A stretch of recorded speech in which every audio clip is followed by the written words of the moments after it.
नमस्कार दोस्तों, मैं हूं धनेश कुमार पाराशर और आज अपन वापस मिले हैं अपनी इस क्लास में।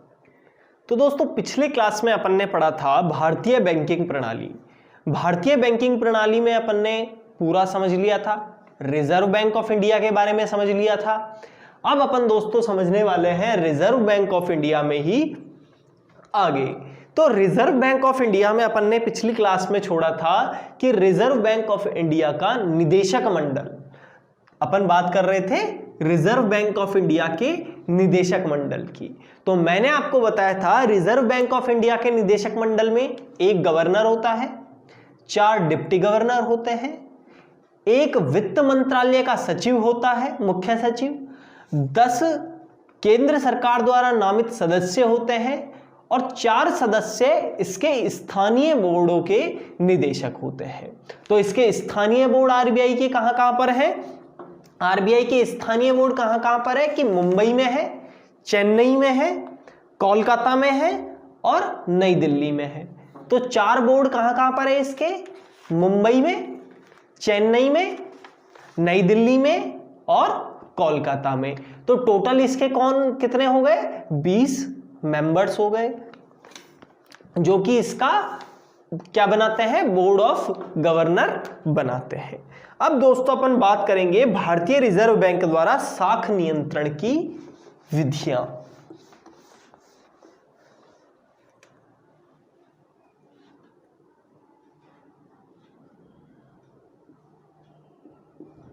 भारतीय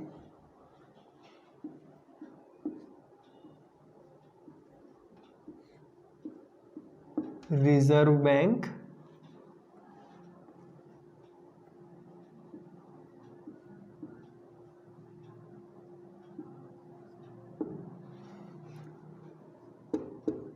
की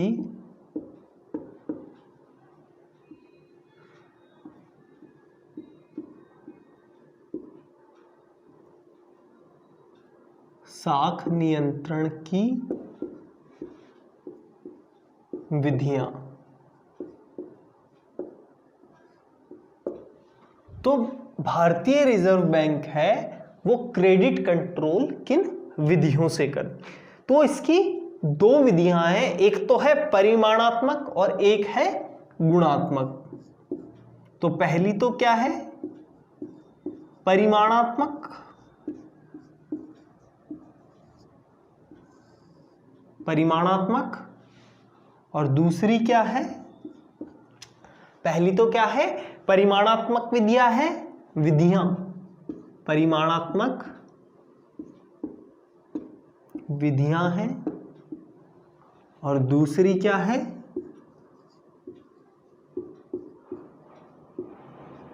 गुणात्मक विधियां हैं। तो सबसे पहले अपन बात करेंगे परिमाणात्मक विधियां। तो अपन बात करेंगे परिमाणात्मक विधियों में फर्स्ट है बैंक रेट। क्या है? Bank rate. तो अपन देखते हैं बैंक रेट क्या होती है। तो बैंक रेट वह रेट होती है जिस पर रिजर्व बैंक ऑफ इंडिया, जो वाणिज्यिक बैंक होते हैं, कमर्शियल बैंक होते हैं, उनको क्या देता है? ऋण देता है, उनको क्या देता है? लोन देता है। और कुछ वर्ष पहले तक क्या होता था, जो आरबीआई है वो साख नियंत्रण के उपायों में बैंक दर उसकी प्रमुख दर हुआ करती थी, लेकिन अभी जो है वो मोस्टली क्या है? बैंक रेट की जगह जो रिजर्व बैंक ऑफ इंडिया है वो रेपो रेट, आपने नाम सुना होगा रेपो दर, रेपो रेट का यूज करता है। लेकिन फिर भी बैंक रेट एक बहुत इंपॉर्टेंट रेट्स में से मानी जाती है, जो कि आरबीआई अपनी मौद्रिक नीति में जारी करता है। तो अब बात आती है बैंक रेट में वृद्धि करके अथवा कमी करके वाणिज्यिक बैंकों द्वारा दिए जाने वाले ऋणों की दरों को कौन नियंत्रित करता है? आरबीआई इनडायरेक्टली नियंत्रित करता है। तो बैंक रेट क्या है? बैंक रेट वो रेट है जिस रेट पर आरबीआई अपने वाणिज्यिक बैंकों को क्या देता है? ऋण प्रदान करता है, ऋण मुहैया कराता है, तो वह रेट क्या है? बैंक रेट है। और अगर बैंक रेट आरबीआई बढ़ा देगा तो बैंकों को जो ऋण मिलेगा वो ऋण मिलते टाइम उनको ज्यादा इंटरेस्ट देना पड़ेगा। अगर वो ज्यादा इंटरेस्ट देंगे तो वो जब खुद ऋण डिस्ट्रीब्यूट करेंगे तो वो भी उसको ज्यादा ऋण पे बेचेंगे। इससे क्या होगा? जो लोग हैं वो लोन कम लेंगे। और अगर Reserve Bank of India bank rate कम रखता है तो बैंक्स भी अपनी रेट को कम रखेंगे, और बैंक अपनी रेट को कम रखेंगे तो लोन ज्यादा से ज्यादा लोग ले पाएंगे। तो ये क्या है? अगर आरबीआई को क्रेडिट कंट्रोल करना है तो क्रेडिट कंट्रोल करने में जो बैंक रेट है वो एक इंपॉर्टेंट रेट्स में से एक है।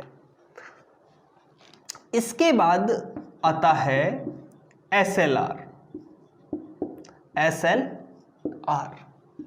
एसएलआर को कहते हैं स्टैट्यूटरी लिक्विडिटी रेशियो या वैधानिक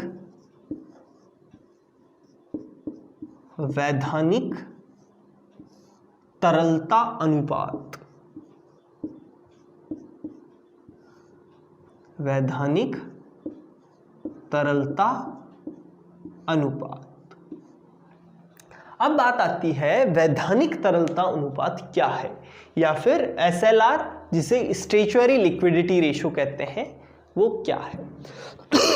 तो बैंकों को अपनी मांग तथा सावधि जमाओं का कुछ प्रतिशत, अपन जो बैंक में जमा कराते हैं डिपॉजिट्स या फिर एफडी जो करवाते हैं, जो जिन्हें टर्म डिपॉजिट्स कहते हैं, उसका कुछ परसेंटेज, वो कि कौन डिसाइड करता है? आरबीआई डिसाइड करता है। उसका कुछ परसेंटेज उनको कैसा रखना पड़ता है? कैश रखना पड़ता है, लिक्विडिटी में रखना पड़ता है। क्यों रखना पड़ता है? चाहे वो हाँ, जरूरी नहीं है वो नगद ही हो, वो या तो नगद रखें या गोल्ड के फॉर्म में रखें या फिर गवर्नमेंट की सिक्योरिटीज के फॉर्म में अपना स्टैट्यूटरी लिक्विडिटी रेशियो को मेंटेन करके रखें। तो ये लिक्विडिटी रेशियो उन्हें मेंटेन करके रखना पड़ता है, ये आरबीआई की गाइडलाइंस होती है। ताकि अब ये क्यों रखना पड़ता है? मान लो आपके पास 50 लाख रुपए की डिमांड आ गई, आपके खाते में मान लो 50 लाख रुपए है भी, और आपको डिमांड आ गई और आपको एकदम से रुपयों की जरूरत है। तो आप बैंक में 50 लाख रुपए लेने गए तो ऐसा थोड़ी है बैंक वाले आपको मना कर देंगे कि हम आपको 50 लाख का कैश नहीं देंगे। नहीं, बैंक को वो कैश देना पड़ेगा। तो इसीलिए बैंक को एक लिक्विडिटी अमाउंट मेंटेन करके चलना पड़ता है। इसीलिए ही आरबीआई के द्वारा स्टैट्यूटरी लिक्विडिटी रेशियो एक जारी किया जाता है, जिससे कोई भी जो कमर्शियल बैंक है वो क्या कर सके? कोई भी कमर्शियल बैंक अपना जो लिक्विडिटी है उसको कैश के फॉर्मेट में, गोल्ड के फॉर्मेट में या फिर इंडियन गवर्नमेंट की सिक्योरिटीज के फॉर्मेट में उनको रख सके। तो ये समझ में आ गया एसएलआर। अब है सीआरआर। अब क्या है? सीआरआर, जिसे क्या कहते हैं? नगद कैश रिजर्व रेशियो या फिर नगद आरक्षित अनुपात।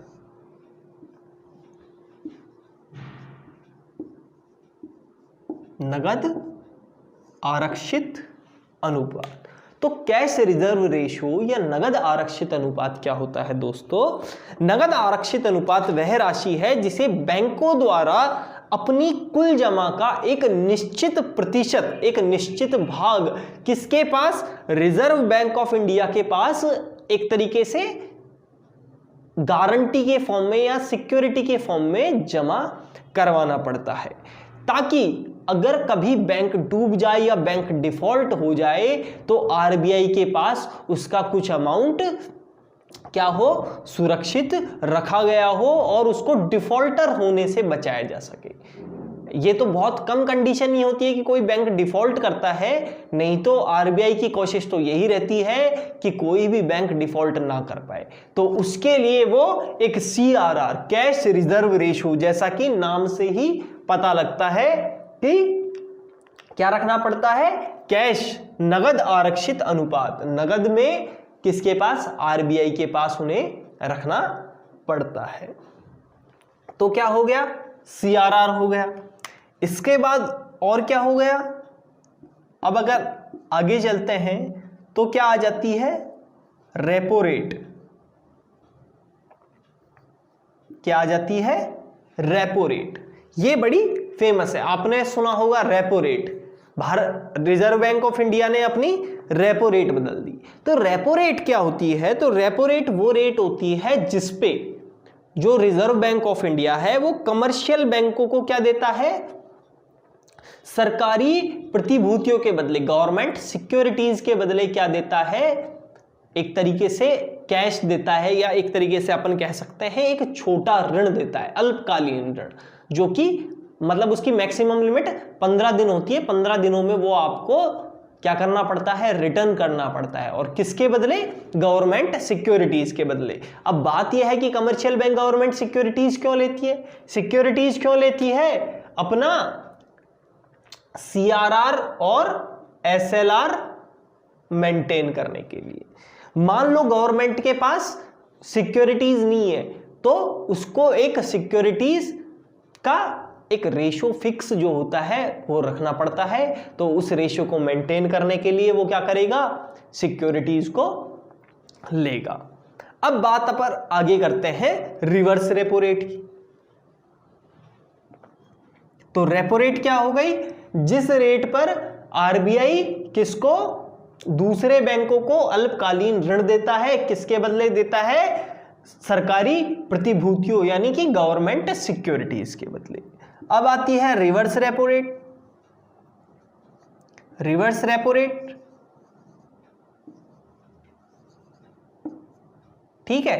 तो रिवर्स रेपो रेट क्या हो गई, रिवर्स रेपो रेट जस्ट इसके अपोजिट हो गई। मतलब रिवर्स रेपो रेट वह रेट हो गई जिस पर भारतीय रिजर्व बैंक जो आरबीआई है वो जो कमर्शियल बैंक्स हैं उसके तरलता अधिक है। मतलब उनके पास अगर लिक्विडिटी ज्यादा हो गई, मान लो उनके पास कैश बहुत ज्यादा हो गया, गोल्ड बहुत ज्यादा हो गया, या फिर सिक्योरिटीज बहुत ज्यादा हो गई, मतलब एसएलआर की वैल्यू है वो बहुत ज्यादा हो गई, उनके पास लिक्विडिटी बहुत ज्यादा है, तो उस लिक्विडिटी को क्या करता है, वापस लेने के लिए क्या करता है, रिवर्स रेपो रेट लगाता है। इसका प्रयोग बाजार में तरलता घटाने हेतु, मतलब अगर बाजार में उसको लिक्विडिटी कम करनी है तो क्या करता है, वो इनका यूज करता है, रिवर्स रेपो रेट का और रेपो रेट।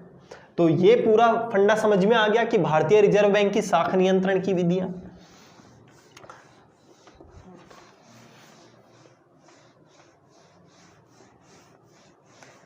तो रिजर्व बैंक की साख नियंत्रण की विधियों में दोस्तों अपन ने सबसे पहले क्या पढ़ा, बैंक रेट पढ़ा। बैंक रेट के बाद अपन ने एसएलआर पढ़ा, स्टैच्यूटरी लिक्विडिटी रेशो। इसके बाद अपन ने क्या पढ़ा, सीआरआर पढ़ा, कैश रिजर्व रेशो। इसके बाद अपन ने क्या पढ़ी, बैंक रेट पढ़ी और रेपो रेट पढ़ी और रिवर्स रेपो रेट पढ़ी। तो ये तो था क्या, अपना आरबीआई का मामला जो कि अब खत्म होता है। अब दोस्तों अपन बात करते हैं कमर्शियल बैंक्स की। पिछली क्लास में अपन ने पढ़ा था कि कैसे आरबीआई के अंडर में कौन होती है, कमर्शियल बैंक, ठीक है, जिन्हें वाणिज्यिक बैंक कहते हैं। क्या है, वाणिज्यिक बैंक।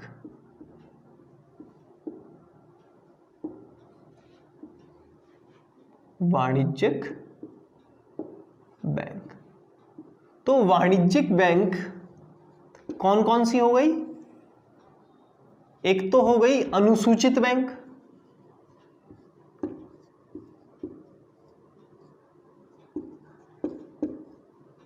अनुसूचित बैंक या शेड्यूल्ड बैंक, या फिर गैर अनुसूचित बैंक, नॉन शेड्यूल्ड बैंक।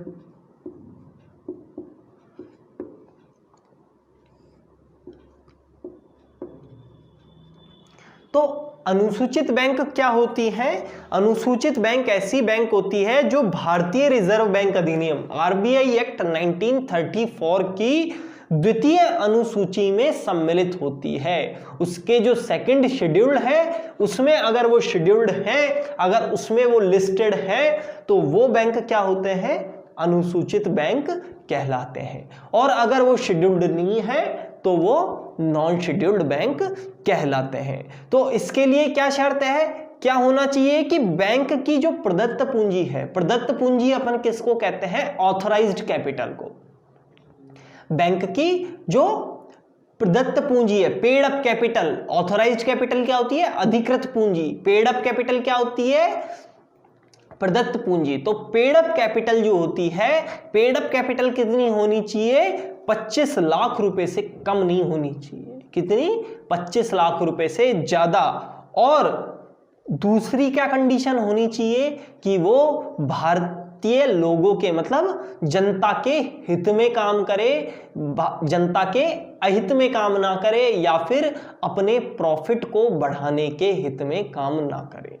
तो ये समझ में आ गया अनुसूचित बैंक क्या होते हैं। और दो कंडीशन क्या हो गई कि अनुसूचित बैंक के लिए कितनी?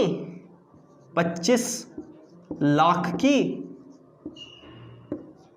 25 लाख की पेड अप कैपिटल,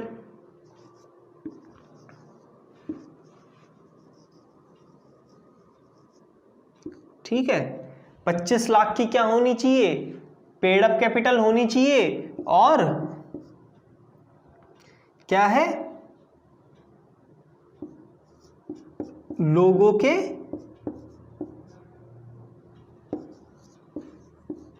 हित में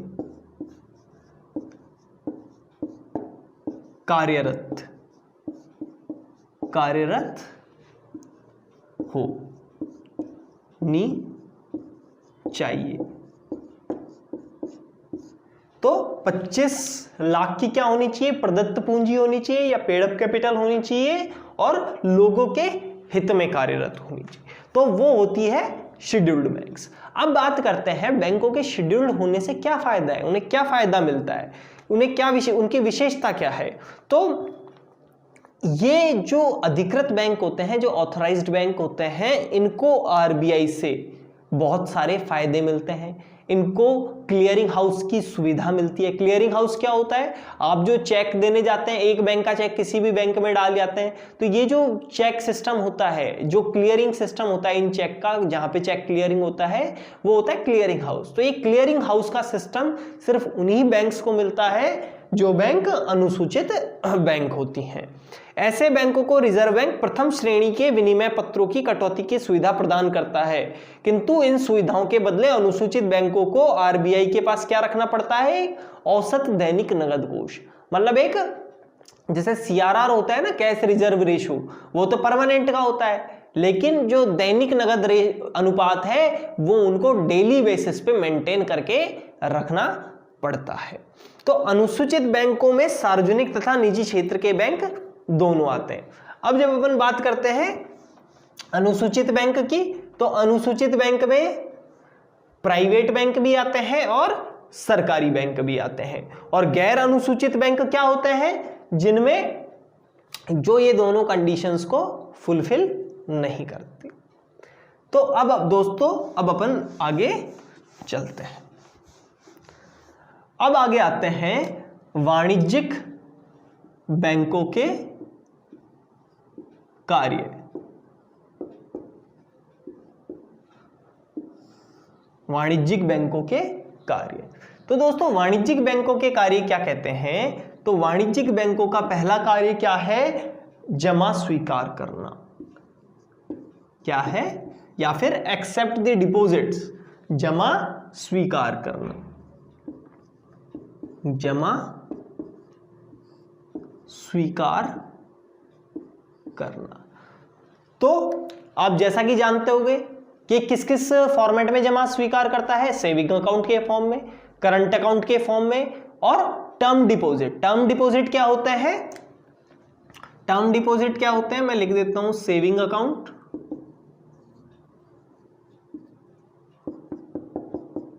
करंट अकाउंट और टर्म डिपॉजिट।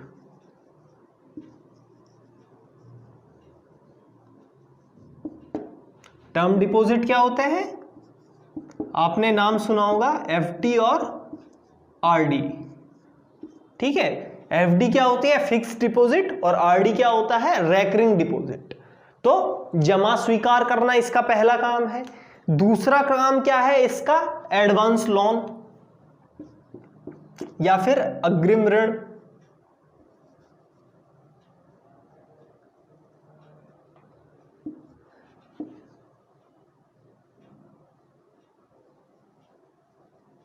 एडवांस लोन, अब एडवांस लोन में क्या क्या चीज आती है? एडवांस लोन में देखो, एडवांस लोन में एक तो आता है overdraft account, OD account, OD account कहते हैं इसको। एक होता है सीसी अकाउंट। ठीक है, सीसी अकाउंट क्या होता है? कैश क्रेडिट अकाउंट होता है। मतलब जैसा कि आपका क्रेडिट कार्ड होता है। क्रेडिट कार्ड क्या होता है? क्रेडिट कार्ड से आप खरीदारी पहले कर सकते हो और महीने के आखिर में आप क्या कर सकते हो? उसका बिल का भुगतान कर सकते हो। तो ये क्या है? आपकी क्रेडिट की सुविधा है। एडवांस में आपको क्या दे दिया? लोन दे दिया। तो ये क्या हो गई? आपकी क्रेडिट की सुविधा। तो सीसीओडी समझ में आ गया। अब इसके बाद है अग्रिम ऋण देना, इसके बाद साख निर्माण, कैश क्रेडिट क्रिएशन। ठीक है, क्या हो गया? साख निर्माण का कार्य भी वाणिज्यिक बैंक करते हैं। ठीक है, साख निर्माण का कार्य हो गया। और कौन सा कार्य हो गया? और छोटे मोटे बहुत सारे कार्य, जैसे कि चेक इशू करना, ओवरड्राफ्ट बनाना, डिमांड ड्राफ्ट बनाना। तो मतलब अपन कह सकते हैं मिसेलेनियस कार्य या विविध कार्य, और बाकी के जो विविध कार्य बचे ये करते हैं। तो ये क्या हो गए दोस्तों? वाणिज्यिक बैंकों के कार्य हो गए कि भाई वाणिज्यिक बैंक क्या क्या कार्य करते हैं। अब दोस्तों अपन आगे चलते हैं।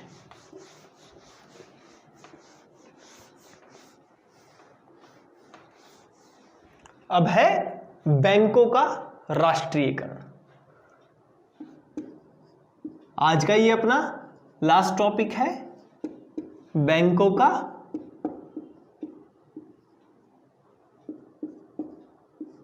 राष्ट्रीयकरण। अब अपन समझेंगे कि बैंकों का राष्ट्रीयकरण क्या है। क्या था? जब शुरुआत में बैंक खुले थे तो सारे के सारे बैंक कैसे थे? प्राइवेट बैंक थे। सभी बैंक क्या थे? प्राइवेट बैंक थे। तो वो बड़े बड़े लोगों को ही लोन देते थे, गरीब आदमी तक बैंकों की पहुंच थी नहीं, आम जनता के पास पहुंच थी नहीं बैंक की। तो इंदिरा गांधी के मन में विचार आया कि बैंकों को क्या कर लिया जाए?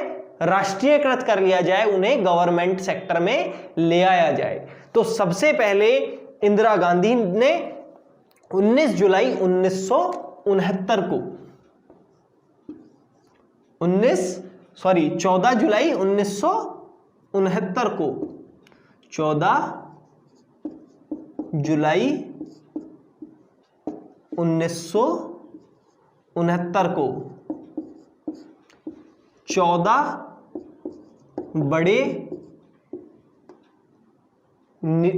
बड़े बैंक का क्या कर दिया? 14 बड़े बैंक्स का राष्ट्रीयकरण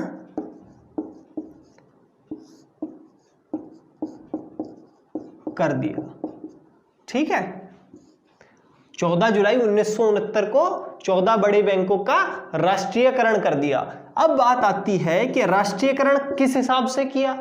तो राष्ट्रीयकरण करने के लिए इन्होंने क्या शर्त रखी कि बैंकों की जो पूंजी है वो कम से कम कितनी हो? 50 लाख। तो जिनकी जो पूंजी थी वो 50 लाख तक थी, उन सभी बड़े बैंकों का क्या कर दिया? राष्ट्रीयकरण कर दिया। और उन बड़े बैंकों की मैं आपको सूची बता देता हूं कौन कौन से हैं। उसमें पंजाब नेशनल बैंक था, सेंट्रल बैंक ऑफ इंडिया था, बैंक ऑफ बड़ौदा था, बैंक ऑफ इंडिया था, Canara Bank, Allahabad Bank, Dena Bank, Syndicate Bank, United Bank of India, Indian Overseas Bank, Union Bank of India, United Commercial Bank, Indian Bank और Bank of Maharashtra. इन 14 बैंकों का क्या कर दिया गया, राष्ट्रीयकरण कर दिया गया। अब बात आती है अप्रैल 1980 में। अप्रैल 1980 में वापस इंदिरा गांधी की ही गवर्नमेंट थी। अप्रैल 1980 में 6 बड़े बैंकों का, 6 बड़े बैंक्स का पुनः क्या कर दिया गया, राष्ट्रीयकरण कर दिया गया।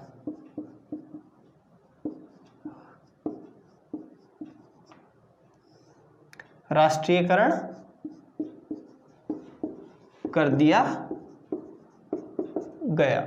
ठीक है। अब उस टाइम पे क्या थी शर्त, यहां पे तो क्या थी कि भाई मिनिमम 50 करोड़, 50 करोड़ क्या हो कैपिटल पहले चरण में। अब दूसरा चरण हुआ है, कितने साल बाद हुआ है, 11 साल बाद हुआ है, तो इस लिमिट को कितनी बढ़ा दी, 200 करोड़।